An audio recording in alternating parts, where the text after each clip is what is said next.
going on, guys? It's Christian and Mike coming at you. We want to catch a real quick video. Got a brand new Freightliner here.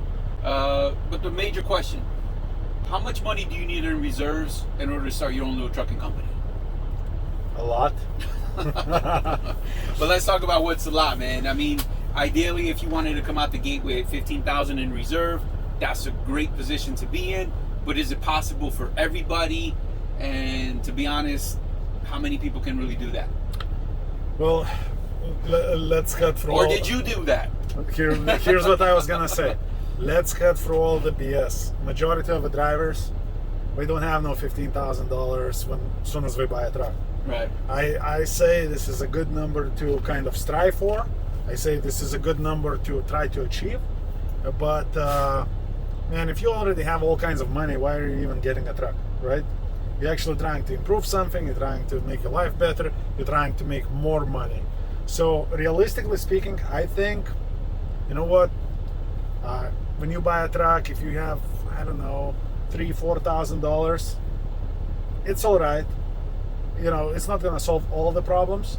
However, in my opinion, in my experience, even if you have $25,000, it's not going to solve a jack shit if you're going to, every time something going to go wrong, you're going to go to TA or, you know, any other truck stop, and now some, you know, half mechanic is going to tell you that you need overhaul, and now you're going to do the overhaul in a truck that you don't need, and then you're going to spend $25,000, and then what is it going to solve? Nothing. So I think knowing about the equipment and your actions is a lot more important than a safety net. Yeah, so there's you know, which brings me to the question, how'd you do it? How did I do it? When I bought a truck, well, first of all, I bought my first truck at Aero Truck Sales. That was a 1998 Volvo. Back then we were still making them with Detroit engine, not anymore. And the cost of the truck was $42,000, something like that. It had about 460,000 miles. This is the only truck that I remember that specifically. Because it was your first one. It one. was first, and I was freaking out a lot. and then it required me to have about $10,000 down payment. Right. I obviously, you know, back then, at least with the companies that I was exposed, not too many companies did offer plates or IFTA or anything like that, plus the fuel card.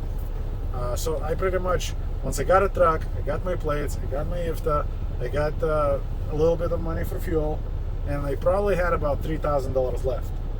Obviously, I did have means, I did knew the people that I can go to if something really bad happens.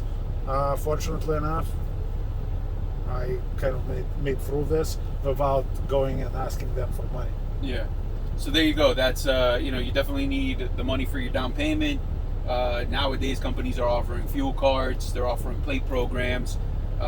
You know, I kind of always share that with individuals when they're looking to onboard and they want their plate program, the company's plate program. If it's going to deplete your funds and you're going to be wiped out because you buy them, I always say don't do it. You jump on the tags that you can pay slowly. Usually companies will do it per week for a certain amount of weeks like we do. But at least you got the $2,000 there to replace tires, to do anything that happens out on the road, you know, and you live to see another day, as opposed to you don't have money to pay for those tires, but you got a plate. Absolutely. I think the most important thing is, if you don't have $1 million in your pocket, or 15,000 or 25,000, act like it. So, for example, when I started with my own truck, and you know, that $3,000 in the pocket is not a lot even back then. Man, I was working like there is no tomorrow. Yeah. Working like you broke. I was running Midwest to Cali and back every week, haven't missed a week for the first like at least 6 months, because I knew where I stand. Right. I knew that I only have, you know, $3,000. If I'm not gonna improve that situation like yesterday, something happens and I'm on my own. Yeah, and you know, that can always happen. Those $3,000, you go home for a week or two, and you just wasted $3,000. Yeah, mortgage is due, and God forbid you come back and the truck won't crank, and now we have a bigger problem. And here we go. So I think don't worry about not having all the money that everybody talks about. You know, like you're gonna go to truck stop, it's gonna be like, I got $50,000, and yet, you know, is that even the reality? Focus more about how you act. So again, just hit the road, start making money. Once the money is in the pipeline, it just becomes so much easier. So, you know, as we make these videos for educational purposes for guys who want to learn more about the business or thinking actually about getting into it and how they should actually do it, it always comes down to the same underlying concept. It's work ethic. It's your ability to maintain and keep that work ethic. Do not become complacent, and until you start meeting your goals, and even after that, just stay with it. Yeah, because I have another story that I'm not going to be talking about in this video. What happens when you become complacent?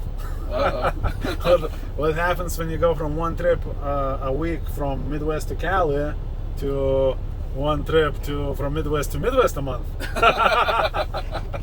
All right, so that sounds like an interesting one. So stay tuned for that. I'm sure you'll catch a video on that. But once again, guys, we're located in Central Florida. If you got interest in learning more about the business, if you're looking to buy your own truck, 863-342-5171.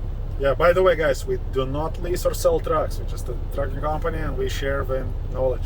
Yeah, so there you go. All right, guys, take care. Drive safe.